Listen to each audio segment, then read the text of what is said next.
ねえ、のぞみ、いきなりなんだけどさ、先週面白いこと気づいちゃってさ、なに駅でね、スーツ姿のサラリーマンの人が電話してたんだけど、めっちゃお辞儀してたの、電話中に。あるある。しかも深々と。そうそう、相手絶対見えてないのにね。それ外国人の人が見たら、何してるのってなりそなるよね。でも日本人だとさ、全然気にしないじゃない。電話してるなってだけで。う。確かに、無意識すぎるよね。ってことで、今日はそんなお辞儀について話していきたいと思います。お辞儀、奥が深いんだよね、これ。本当に。外国人の友達に話したら、そんな世界があるのってびっくりしてたから、ぜひ聞いてほしいな。まずさ、お辞儀ってどんな種類があるか、ちょっと整理してみようか。そうだね。日本人でもちゃんと意識してない人多いと思うし。お辞儀って角度によって意味が変わるんだよね。そうそう。まず一番軽いのがさ、だいたい15度くらい。廊下で上司とすれ違う時とか、コンビニでお客さんが来た時とかに使う感じ。軽くっていうか、どうもっていうくらいだよね。次が30度くらいで、これがいわゆる普通のお辞儀。初めて会う人に挨拶する時とか、よろしくお願いしますの時とかね。で、45度以上になるとさ、かなりちゃんとしたお辞儀。謝罪とか深いお礼の時とか。本当に申し訳ありませんの時はもっと深くなったりもするよね。頭が下がれば下がるほど気持ちが伝わる感じがあるよね。言葉プラスで体でも伝えてるって感じかな。あとね、お辞儀って頭を下げるだけじゃなくてさ、目線も下がるじゃない。相手の目を見ないっていうのも大事なんだよね。そっか。じっと目を見ながらお辞儀するのってなんか変だもんね。一回やってみたらわかるよ。目を見ながらお辞儀するの難しいし、なんか失礼な感じさえするから不思議。じゃあさ、そもそもなんで日本人はこんなにお辞儀するのってところを話してみようか。これ結構昔からある習慣なんだよね。もともとはね、自分は武器を持っていません。あなたに従いますって示すための動作だったって言われてるんだよ。敵意がないってアピールするための体のサイン。そう。頭を下げることで相手に弱い部分を見せてるわけだよね。後ろから攻撃されても気づけない状態だからさ。だから相手を信頼してますっていう意味でもあったんだね。武士の時代にはさ、特に身分の上の人に頭を下げるのは当たり前で、それが礼儀として定着していったんだよね。時代が変わっても残ったんだね。むしろ礼儀正しい国のシンボルみたいになったよね。今では世界中から日本人ってお辞儀するんでしょってイメージついてるし。外国の人が日本に来てさ、店員さんがすごく丁寧にお辞儀してくれたら感動するらしいよね。わかる。日本に来たんだなってなるよね。で、ここで最初の話に戻るんだけどさ、なんで電話中にお辞儀するのって。そうなんだよね。相手見えてないのにね。これ、心理学的に説明できるんだよ。ちゃんと理由あるの？あるの。人間ってさ、感情と体の動きってセットで覚えてるんだよね。ありがとうっていう時は体が前に傾くっていうのを子供の頃から何度もやってると、脳がそれをセットで覚えるの。パブロフの犬みたい。そう、状況反射みたいなもの。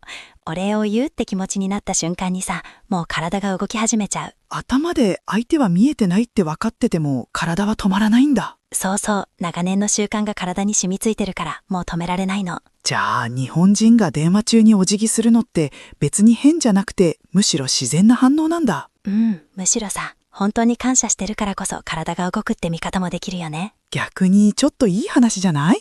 気持ちが本物だから体が動くみたいな。ちなみにさ、私もオンライン会議でめちゃくちゃお辞儀してるよ。わかる。カメラに映ってるのにさ、しかも映ってる範囲外になるくらい。自分でも後で気づくの。またやってたって。じゃあちょっと視点変えてさ、外国人の人がお辞儀でやりがちなミスとかすれ違いってある？あるある。よくあるのがさ、お辞儀のタイミングがずれる問題。どういうこと？日本人って別れ際にお辞儀するじゃない？じゃあ失礼しますって言いながら頭下げて、相手も頭下げて。でもね、その後また顔を上げたら、相手がまだ下げてて、また自分も下げて、相手も下げてって無限に続くやつ。お辞儀合戦ね。日本人同士でもなるやつ。あれを外国人の人がやろうとするとさ、どこで終わればいいかわからなくてパニックになるらしい。確かにルールがないもんね。なんとなく終わる感じだし。あとね、角度を気にしすぎて変になるパターンもあるらしいよ。45度って言われたけどどのくらいだっけってカクッとなりすぎる。ちょっとロボットみたいになっちゃうやつね。でもさ、気持ちがあれば多少角度が違っても全然伝わるから大丈夫って私は思うけど。そうだよね。形より気持ちっていうのは日本人も分かってると思う。